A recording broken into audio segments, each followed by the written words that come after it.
Good evening. സ്വാഗതം out of ഫോക്കസിലേക്ക്. Rahul Gandhi Raebareli മണ്ഡലം നിലനിർത്തിയതോടെ വയനാട്ടിൽ ആരാകും കോൺഗ്രസ് സ്ഥാനാർത്ഥി എന്ന ചോദ്യത്തിന് ഉത്തരമായിരിക്കുകയാണ്.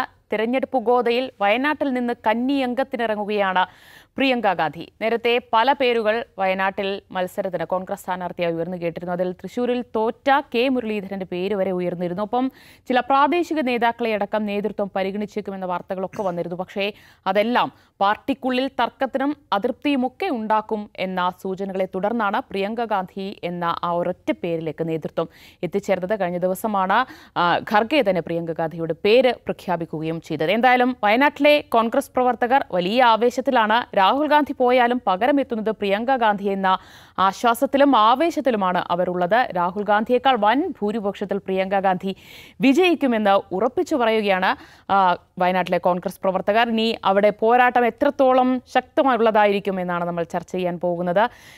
നിഷാദ, ഗാന്ധി കുടുംബത്തിലെ ഇളമുറക്കാരി ഒരു കന്നി അംഗത്തിന് ഇറങ്ങേണ്ടത് വയനാട്ടിൽ നിന്നാണോ? അതാണോ ഒരു യോജിച്ച ഒരു മണ്ഡലം? കോൺഗ്രസ്സുകാരെ സംബന്ധിച്ച് അവർക്ക് വലിയ ആവേശം ഉണ്ടാക്കുന്ന കാര്യമാണ്. പ്രിയങ്ക ഗാന്ധി ആദ്യമായിട്ട് മത്സര രംഗത്തേക്ക് വരുന്നു എന്നത്. കോൺഗ്രസിൻ്റെ ഒരു സ്ട്രോങ് ഹോൾഡ് ഏരിയയിൽ അവർ മത്സരിക്കുന്നു. വലിയ ഭൂരിപക്ഷത്തിൽ അവർ ജയിച്ചു പോകും.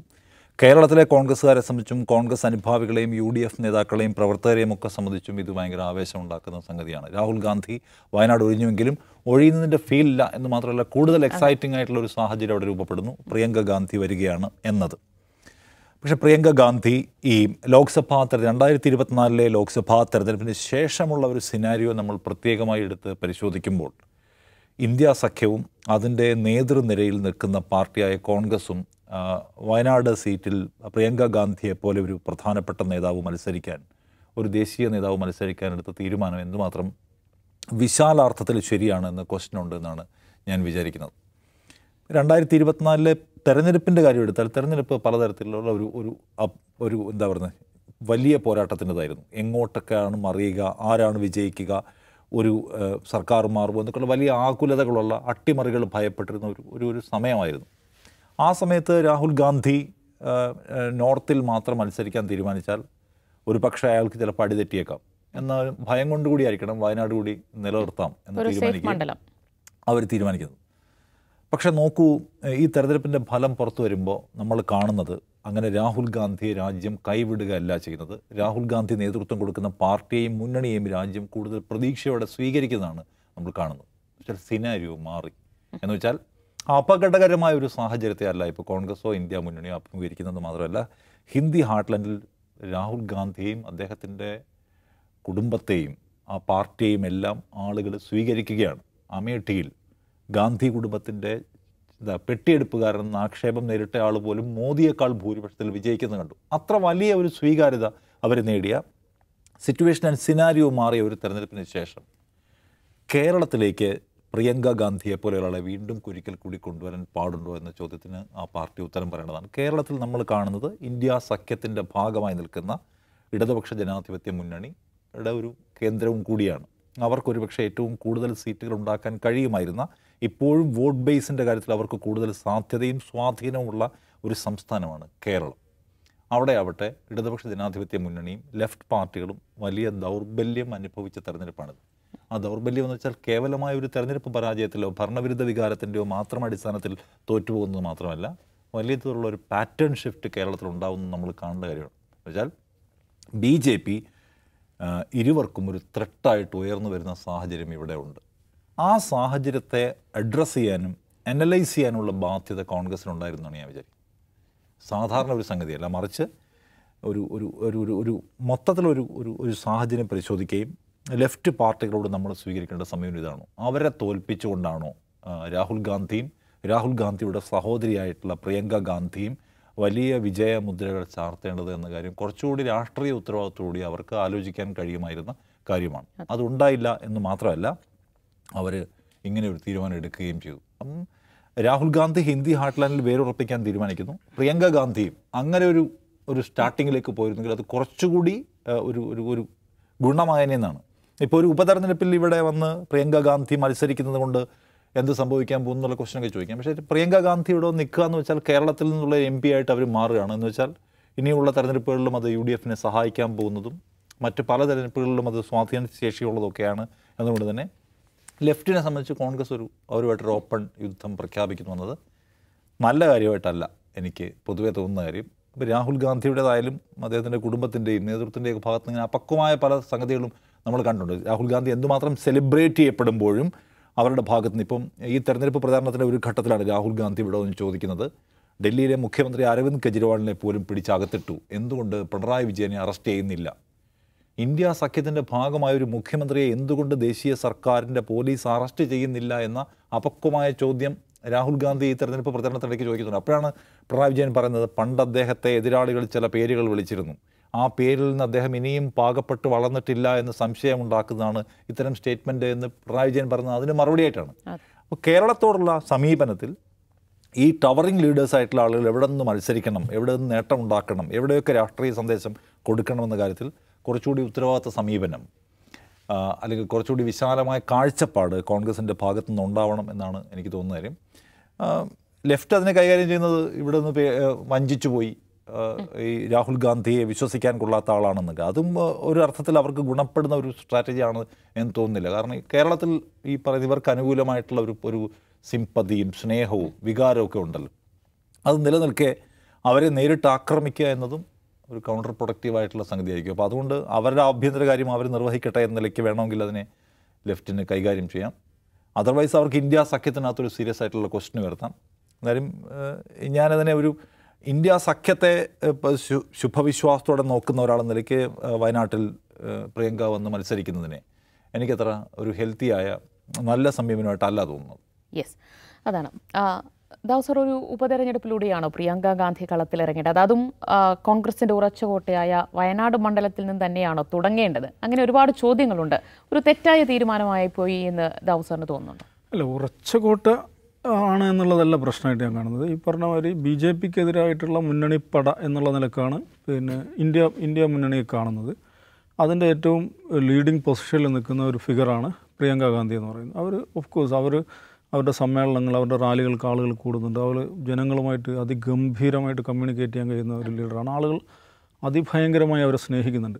ഇപ്പോൾ കഴിഞ്ഞ ദിവസം രാഹുൽ ഗാന്ധിയുടെ ഒരു പ്രസ്താവന വന്നില്ലേ, വാരാണസിയിൽ പ്രിയങ്കയായിരുന്നു മത്സരിച്ചിരുന്നെങ്കിൽ മോഡി തോൽക്കുമായിരുന്നു. എനിക്ക് ഭയങ്കരമായിട്ട് ഇഷ്ടപ്പെട്ട ഒരു സ്റ്റേറ്റ്മെൻറ്റാണത്. നോക്കൂ, അവിടെ അജയ് റായ് എന്ന് പറയുന്ന അധികം അറിയാത്ത അവിടുത്തെ നേരത്തെ PCC പ്രസിഡൻ്റായിരുന്നു. ഞാൻ അതിഭയങ്കരമായ സ്റ്റാർ വാല്യൂ ഉള്ള ഒരാളല്ല, പക്ഷേ 1-2 റൗണ്ടിൽ മോഡിയെ പിറകിലാക്കാൻ ഈ അജയ് റായ്ക്ക് സാധിച്ചു. അപ്പോൾ അവിടെ പ്രിയങ്കയായിരുന്നെങ്കിൽ ഒന്ന് ആലോചിച്ച് നോക്കൂ. അപ്പോൾ പ്രിയങ്കയായിരുന്നെങ്കിൽ മോഡി തോൽക്കുമായിരുന്നു എന്ന് രാഹുൽ പറയുമ്പോൾ അതിന് വേറൊരു ഘടകമുണ്ടല്ലോ, പ്രിയങ്ക എന്തുകൊണ്ട് നിർത്തിയില്ല? നേരത്തെ എടുത്തതാണ്. അപ്പോൾ മോഡിക്കെതിരെ പ്രിയങ്കയെ നിർത്തുക. നേരത്തെ മുമ്പ് ഞാൻ പറയുന്നുണ്ട്, ബെല്ലാരിയിൽ സോണിയക്കെതിരെ സുഷമ സ്വരാജിനെ BJP നിർത്തിയല്ലോ. അങ്ങനെ ഫൈറ്റ് ചെയ്യുക എന്ന് വെച്ചാൽ ഒരു ഹെഡ് ഓൺ ഫൈറ്റിന് ഞങ്ങൾ സന്നദ്ധമാണെന്നൊരു സന്ദേശം കൊടുക്കുന്നു. അതുണ്ടാക്കുന്ന അതിൻ്റെ സ്പൈറലിംഗ് എഫക്റ്റ് ഉണ്ട്, ആളുകൾക്ക് ഉണ്ടാകുന്നൊരു ആത്മവിശ്വാസമുണ്ട്. മോഡിയെ കുറച്ചധികം ദിവസങ്ങളെങ്കിലും വാരാണസിയിൽ വളച്ചിട്ട് ഇടാൻ, പുറത്തു പോയി വിദ്വേഷം പ്രസംഗിക്കുന്നതിന് പകരം വാരാണസിയിൽ മാത്രം കിടന്ന് പ്രസംഗിക്കാൻ അദ്ദേഹത്തിന് നിർബന്ധം. ഇങ്ങനെ ഒരുപാട് ഘടകങ്ങൾ. അപ്പോൾ പൊളിറ്റിക്സ് പറഞ്ഞാൽ അതാണ്. ഈ പറയുന്ന നമ്മൾ ഏത് മണ്ഡലത്തിൽ നോമിനേഷൻ കൊടുക്കുന്നു എന്ന് പറയുമ്പോൾ അത് ഒരു സാങ്കേതികമായ കാര്യമാണ്. പക്ഷേ അതിൻ്റെ ഒരുപാട് സന്ദേശങ്ങളുണ്ട്, രാഷ്ട്രീയ സന്ദേശങ്ങളുണ്ട്, സാമൂഹിക സന്ദേശങ്ങളുണ്ട്, അതിൻ്റെ സൈക്കോളജിക്കൽ ഇമ്പാക്റ്റുകളൊക്കെ ഉണ്ട്. അപ്പോൾ ആ നിലയ്ക്ക് വാരാണസിയിൽ പ്രിയങ്ക ഗാന്ധി മത്സരിക്കുകയായിരുന്നെങ്കിൽ അതൊരു ഗംഭീര സംഭവമായിരുന്നു. അവരവിടെ തോൽക്കുകയാണെങ്കിൽ പോലും അതൊരു പ്രശ്നമാകുമായിരുന്നില്ല. അപ്പോൾ നരേന്ദ്രമോദിയോട്, ഇത്രയും സീസൺഡായ ഒരു പൊളിറ്റീഷ്യനോട്, പൊളിറ്റിക്സിൽ ഒരു അപ്രൻറ്റൈസ് മാത്രമായിട്ടുള്ള പ്രിയങ്ക ഗാന്ധി മത്സരിക്കുന്നു എന്നുള്ളതാണ് അതിൽ ഏറ്റവും പ്രധാനപ്പെട്ട. പക്ഷേ കോൺഗ്രസ് അത് ചെയ്തില്ല. ആ ഒരു ധീരമായ തീരുമാനം കോൺഗ്രസ് എടുത്തില്ല. പ്രിയങ്ക നമ്മുടെ രാഷ്ട്രീയത്തിൽ, സജീവ രാഷ്ട്രീയത്തിൽ ഉണ്ടാകണം എന്നുള്ളത് നിശ്ചയമായി എല്ലാവരും ഇഷ്ടപ്പെടുന്ന കാര്യമാണ്. അതിനുള്ളൊരു ഓറ അവർക്കുണ്ട്, അതിനുള്ളൊരു കമാൻഡ് അവർക്കുണ്ട്. പാർലമെൻറ്റിൽ അവരുടെ സാന്നിധ്യം നിശ്ചയമായും അതൊരു ഭയങ്കര ഒരു ഗ്രേസ് ആയിരിക്കും. പക്ഷേ ഈ പറഞ്ഞ മാതിരി പ്രിയങ്ക ഗാന്ധി കുടുംബത്തിലെ ഈ ഏറ്റവും ഇങ്ങേ തലക്കൽ നിൽക്കുന്ന ഒരാൾ, അവരെ നമ്മൾ എങ്ങനെയാണ് പൊസിഷൻ ചെയ്യുന്നത് എന്നുള്ളത്, അത് നിശ്ചയമായും ഇന്നത്തെ സാഹചര്യത്തിൽ ഉത്തരേന്ത്യയിൽ അല്ലെങ്കിൽ BJPയോട് ഹെഡ് ഓൺ ഫൈറ്റ് നടക്കുന്ന ഒരു സ്ഥലത്ത് നിന്നാകുക എന്നുള്ളതാണ് അതിലേറ്റവും ശരിയായ രാഷ്ട്രീയ പാഠം എന്ന് പറയുന്നത്. അതുണ്ടായില്ല. അത് നിരാശാകരമായിട്ടുള്ള കാര്യമാണ്. ഇപ്പോൾ വയനാട്ടിൽ അവർ കൊണ്ടുവരുന്നത് എന്തിനാണെന്ന് ചോദിച്ചാൽ, കോൺഗ്രസിന് ഇപ്പോൾ 100 MP-മാരാണുള്ളത്. ഈ ഉപതെരഞ്ഞെടുപ്പ് നടക്കുന്നതോട് നിശ്ചയമായി 101 ആവും, അതിൽ യാതൊരു സംശയമില്ല.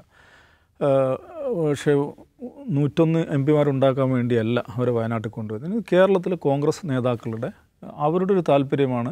കോൺഗ്രസിൻ്റെ വിശാലമായ രാഷ്ട്രീയ താല്പര്യത്തേക്കാൾ കേരളത്തിലെ കോൺഗ്രസ് നേതാക്കളുടെ താല്പര്യമാണ് അതിലൊരു പ്രിഫറൻസായിട്ട് വന്നിട്ടുള്ളതാണ് എനിക്ക് തോന്നുന്നത്. ഞാൻ മനസ്സിലാക്കിയെടുത്തോളം ഈ വയനാട് മണ്ഡലത്തിന് കീഴിൽ വരുന്ന 3 MLA ഇതിൽ ഓവർ ടൈം പണിയെടുത്തിട്ടുണ്ട്. ഒരു MLA വയനാട്ടിൽ നിന്നാണ്, 2 MLA മലപ്പുറത്തു നിന്നാണ്. അവരെ സംബന്ധിച്ചിടത്തോളം ഒരു VIP മണ്ഡലത്തിൽ MLA എന്ന ഒരു താല്പര്യമുണ്ട്. ഈ കാട്ടിൽ വേറെ ഒരു പുലി വേണ്ട എന്ന് വിചാരിച്ച ആളുകളും അതിലുണ്ട്. എന്നുവെച്ചാൽ പുതിയൊരു ആൾ, ഒരു കോൺഗ്രസ്സുകാരൻ, കേരളത്തിൽ നിന്നുള്ളൊരു കോൺഗ്രസ്സുകാരൻ ഇവിടെ ഒന്ന് മത്സരിക്കും, നിശ്ചയമായും ജയിക്കും, അങ്ങനെ ഒരുത്തൻ വളരണ്ട എന്ന സ്വാർത്ഥ ചിന്ത കൊണ്ട് നടക്കുന്ന ആളുകളും അതിൽ പങ്കാളികളായിട്ടുണ്ട്.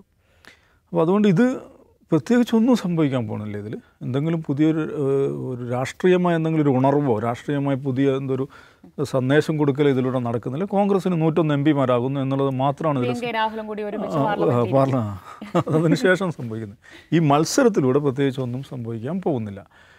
പിന്നെ അതിലുള്ള ഇപ്പോൾ ആനി രാജ പറഞ്ഞ വഞ്ചിച്ചു എന്നൊക്കെ പറയുന്നതിലും അർത്ഥമില്ല കേട്ടോ. അതെന്ന് വെച്ചാൽ റായ്ബറേലിയാണ് അദ്ദേഹം ഒഴിവാക്കുന്നത് വിചാരിക്കുക. റായ്ബറേലിക്കാരെ വഞ്ചിച്ചു എന്ന് പറയാമല്ലോ. അപ്പോൾ ഈ വഞ്ചിക്കാനുള്ള സ്കോപ്പ് നമ്മുടെ നിയമത്തിലുണ്ട്.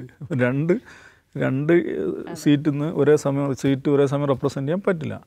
അപ്പോൾ അതുകൊണ്ട് ആനി രാജ പറയുന്നതിൽ അർത്ഥമില്ല. വയനാട്ടുകാരുടെ കൺസേണും അല്ല. വയനാട്ടുകാരെ സംബന്ധിച്ച് അതെ, രാഹുൽ ഗാന്ധിക്ക് വോട്ട് ചെയ്ത മഹാഭൂരിപക്ഷം ജനങ്ങളും അതേക്കാൾ ആഹ്ലാദിക്കുന്നുണ്ടാവും, നിശ്ചയമായി അതേക്കാൾ ആഹ്ലാദിക്കുന്നുണ്ടാവും.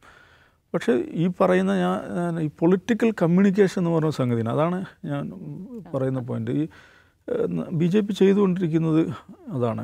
അവരുടെ സ്ഥാനാർത്ഥികളെ സെലക്ട് ചെയ്യുന്ന ഇത്, ഓരോ ആളുകൾ ഓരോ സ്ഥലങ്ങളിൽ പ്ലേസ് ചെയ്യുന്നത്, ഇതിനകത്തൊക്കെ ഭയങ്കരമായിട്ടുള്ള ഒരു മെസ്സേജിങ് നടക്കുന്നുണ്ട്. ആ ഒരു ലെവലിലേക്ക് ഇന്ത്യയിൽ അത് വളരെ പ്രധാനമുണ്ടോ. കാരണം അതിൽ ജാതി, ജോഗ്രഫി, ഇങ്ങനെ ഇപ്പോൾ കർപ്പൂരി ഠാക്കൂറിനെ ഇവിടുന്ന് ബീഹാറിൽ നിർത്തുന്നു.